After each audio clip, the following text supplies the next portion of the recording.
Welcome to Piano Studio. In this video we are going to demonstrate several of Piano Studio's basic functions by composing a very simple song that may be familiar to you. You can follow these same steps by reading the chapter called Your First Song in the Piano Studio Help menu. Piano Studio's interface opens in landscape mode and is really designed for two-handed use. However, you can lay it on a table or play it any way that feels comfortable to you. We'll begin by adding a new empty song to our song list. Simply hold the menu button in the upper left corner, select Songs, and press New Song. We'll clear the default name and type in Twinkle and then press Done. Now let's add notes to our song using the note editor. Once again, hold the main menu button. This time press Editor and you will see the note editor, including this keyboard view and a number of function buttons along the bottom. These buttons are Label, Note or Phrase button, Keyboard scrolling, Chord select, Cut, Copy, Paste tools under the Actions button, and the Help menu. One other button on the right side is the Grabber. We can use this to move and or hide the editor entirely. We use the Note editor to add a note or notes to individual buttons. The C notes are labeled with their octave number since they are the first note of each octave. For instance, the B below C5 should be B4 and so on. We'll add C5 to this button. Notice that the button is automatically labeled C5. We'll make the next button a G5 followed by an A5 and then another G5.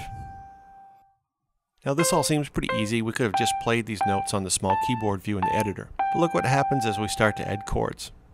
We'll choose the button first in this row and then open the chord selector. From here we can select from thousands of one-handed chords in our library by simply picking parameters from each column. For this example, we'll start with a basic C4 major chord. We'll close the chord selector for a moment and you can see the button is now labeled with the chord name. We'll also go one step further and use the keyboard view to add a C3 to give it a bass note in that same chord. The orange button on the side reminds us that there is already other notes assigned to this button that we can't see without scrolling up. Next, let's repeat this with the next button. This time we'll put an F3 major chord and add an extra F2 note for the bass on that button. Now this is beginning to sound a bit better, but we're not done yet. Let's quickly fill out the second row of buttons with the next line of the song using the same method we did for the first. Okay, here's a chance to show you how the copy-paste feature works. I want to put a C4 major chord on the second button. Since I already have one of these, I can just copy it. I'll highlight that button, tap the Actions button, and slide my finger to select Copy. Now I can select the blank button, tap the Actions button again, and use Paste. Now before I show you the next type of editor, that's the phrase editor, I'm going to copy a few more notes to the bottom row of buttons. Okay, now we'll create a simple phrase button for our example. Phrase buttons can be up to 4 bars long and as complex as you want to make them. Select the last button and this time tap the icon that looks like a miniature piano roll. Notice the button now has angular corners instead of rounded ones to show you it plays a phrase instead of simple notes. The first window shows an overview of the phrase in this button, which as you can see is empty at the moment. So we'll tap the screen and enter the edit mode to begin building our phrase. The first thing we'll do is use the phrase editor settings menu to set up the basic parameters of our phrase. We'll want 2 bars, and 4 beats per bar and 1 subdivision per beat is fine. We won't need it to loop, and we'll leave the song tempo at 100 BPM for now. Okay, the phrase editor works much like a simple piano roll style step editor.